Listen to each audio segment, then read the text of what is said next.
Sejam bem-vindos à apresentação de embriologia veterinária. O nosso tema é espermatogênese nas aves. O nosso grupo faz parte por mim, Maria Fernanda, a Giovana, a Lara e a Maria Eduarda. A gametogênese é o processo de formação de gametas. Nas fêmeas são ovogênese e nos machos são espermatogênese. A espermatogênese é o processo de produção dos gametas masculinos, nos machos. O gameta é o espermatozoide e o evento ocorre nos túbulos seminíferos que ficam no interior dos testículos. Aqui nós vemos os testículos, as vias genitais e a produção dos espermatozoides. Aqui nós vemos um corte histológico de um testículo, onde percebemos vários túbulos seminíferos. O processo de formação dos espermatozoides e as fases vão ocorrer da parede até o lúmen. Finalmente, é importante notar que enquanto o escroto proporciona um aparelho de resfriamento essencial para a ocorrência da espermatogênese em mamíferos domésticos de 32 a 35 graus, a espermatogênese ocorre à temperatura corporal interna de 40 a 41 graus. Em aves, essa apresenta uma temperatura de 41 a 43 graus, e mesmo assim ocorre a espermatogênese. A hipótese que explica a formação da espermatogênese nessas condições é a de que poderia haver um resfriamento dos testículos através dos sacos aéreos abdominais. A espermatogênese ela é dividida em três fases: espermatocitogênese, a meiose e a espermiogênese. Espermatocitogênese é a forma masculina de gametocitogênese. As células-troncos envolvidas são chamadas de espermatogônias, que surgem no período da puberdade e se localizam na base dos túbulos seminíferos dos adultos. As espermatogônias começam a se dividir por mitose e produzem sucessivas gerações de células, que por sua vez podem continuar a se dividir, permanecendo com a função de células-tronco, para originar outras espermatogônias ou passar por divisão celular, originando espermatogônias do tipo B. As espermatogônias do tipo A se dividem por mitose e surgem o tipo A1, onde uma parte do tipo A1 vão ser células-troncos e o restante vão formar espermatogônias do tipo A2.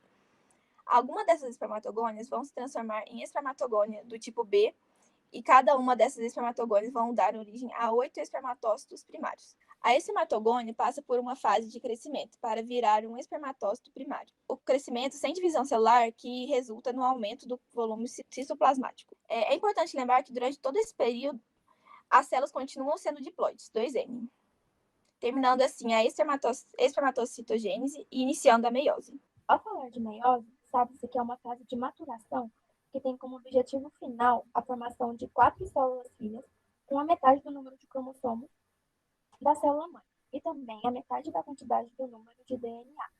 Como vocês podem ver na imagem à direita, uma célula-mãe com 2 N de cromossomos formarão 4 células-filhas com a metade do número de cromossomos, 1 N.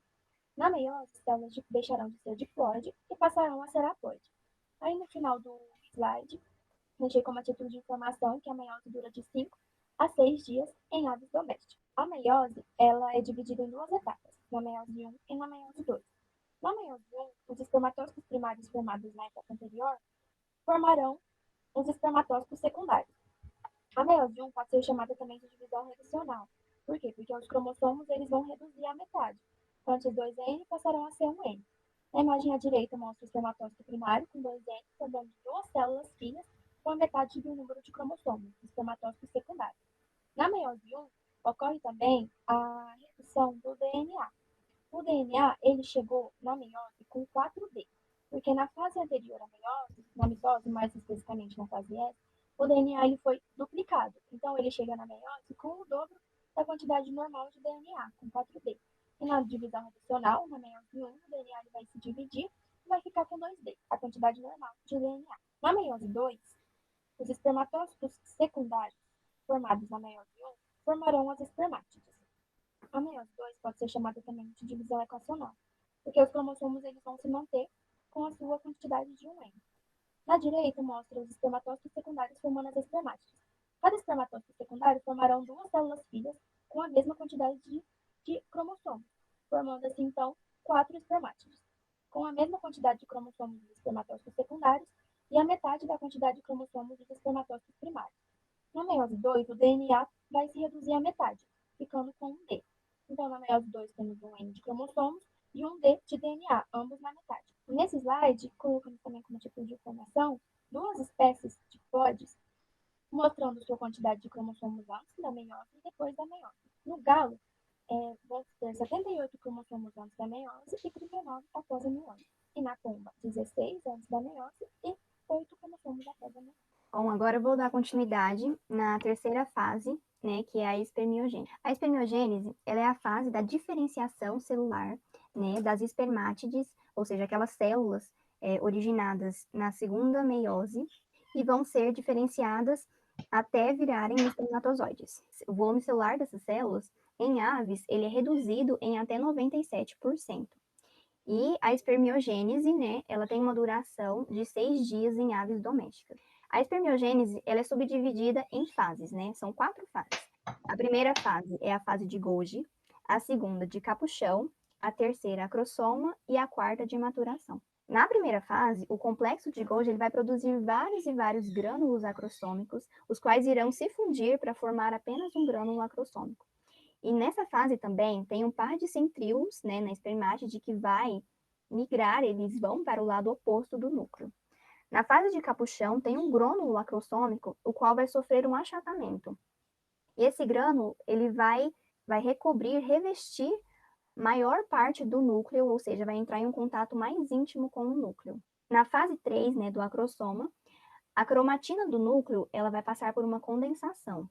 E esse grânulo também, nessa fase, ele vai se transformar em um acrossomo. O acrossomo, ele vai revestir ainda mais o núcleo. E o citoplasma vai ser alocado para a cauda, para essa cauda se desenvolver. Na maturação, a cabeça do espermatozoide e a cauda, ela vai se formar por completo. E o citoplasma e as organelas, né, a maioria, a quantidade, vai ser retirada do corpo residual, os quais vão ser fagocitados, né, pelas células de Sertoli. E assim, o espermatozoide, no final da quarta fase, ele vai ser liberado nos túbulos para seguir o caminho que ele vai percorrer. Existem estudos, né, em relação às aves, né, principalmente nessa parte de espermatogênese, da produção dos gametas dos machos. O estudo mais avançado que tem, né, na literatura são das codornas japonesas.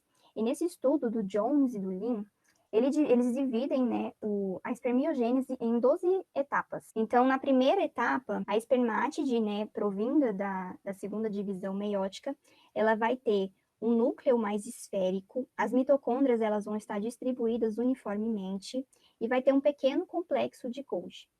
Já na segunda etapa, a cromatina ela vai começar a sofrer uma leve condensação, os grânulos do proacrossoma, eles vão se formar e vai ter um flagelo formativo se projetando na superfície da célula. Já na terceira etapa, o grânulo acrossomal ele vai se ligar na membrana, como a gente pode ver aqui na imagem, e o flagelo ele vai começar a migrar para o lado oposto do acrossomo. Já na quarta etapa, o proacrossomo ele vai se projetar em uma concavidade da membrana nuclear. Na quinta etapa, o proacrossoma ele vai se tornar mais íntimo ainda da membrana do núcleo, ou seja, ele vai ficar ainda mais perto, e o flagelo ele vai migrar, né, totalmente para o polo oposto do proacrossoma. Já na sexta etapa, o núcleo das espermátides ele vai começar a sofrer um alongamento e vai ter uma rotação da célula para essa se projetar em direção ao lúmen do túbulo seminífero.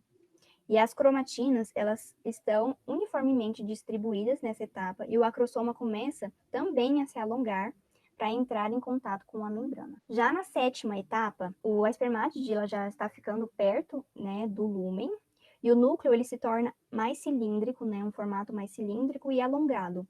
E o citoplasma desse núcleo ele vai começar a migrar em direção à extremidade caudal para dar base ao desenvolvimento da cauda, do flagelo. E já na oitava etapa, o processo de alongamento, ele continua. Então, o núcleo e o acrossoma vão continuar se alongando e vai ter uma migração centrípeta do citoplasma.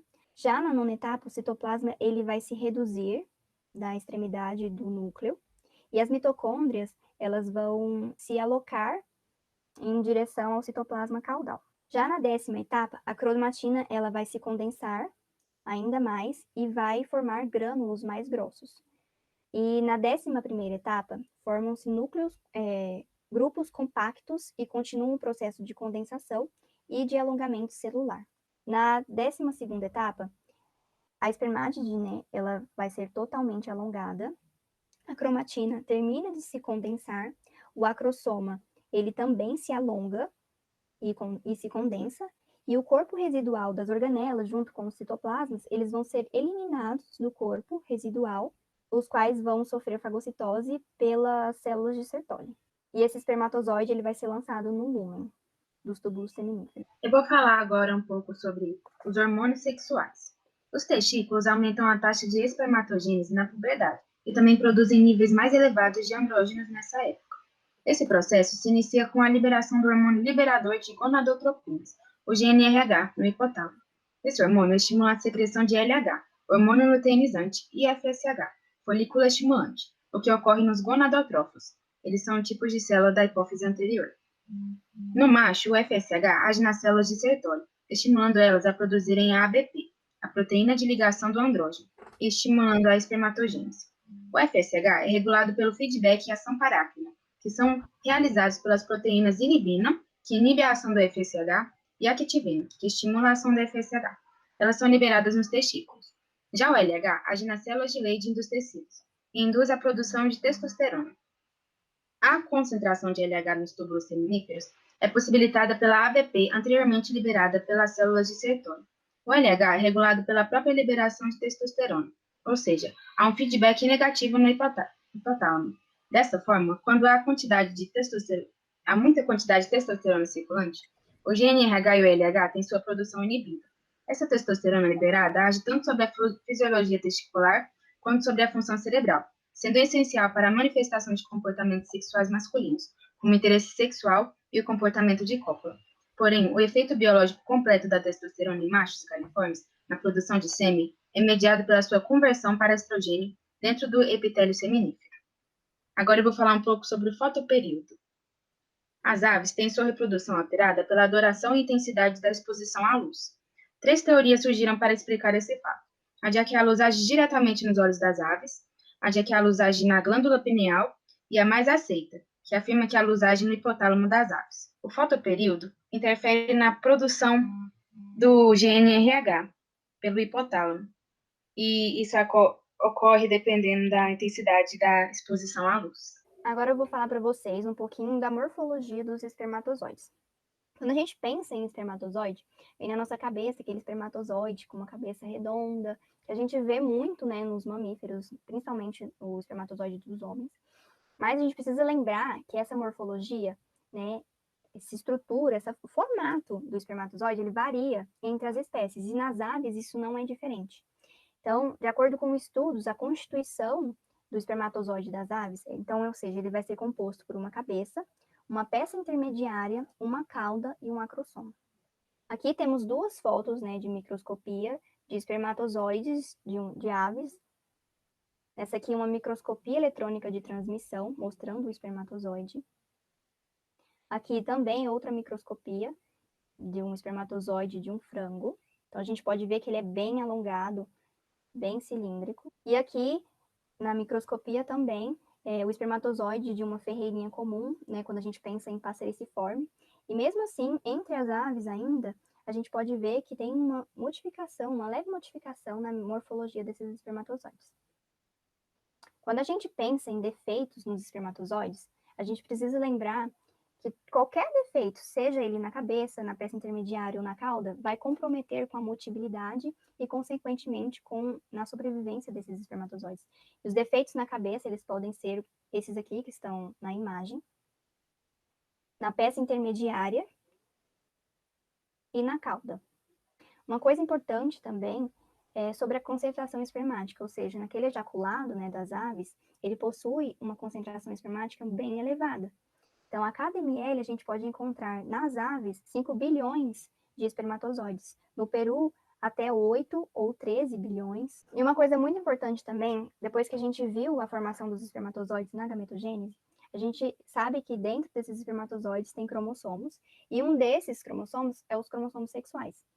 Só que nas aves é um pouco diferente do que aquilo que a gente está acostumado a ver, que nos homens, né, no macho, o cromossomo é XY e nas fêmeas XX. Ou seja, nos machos das aves, eles são homogaméticos, que vão ter cromossomos ZZ, e nas fêmeas, elas são heterogaméticas, que vão ter cromossomas EW.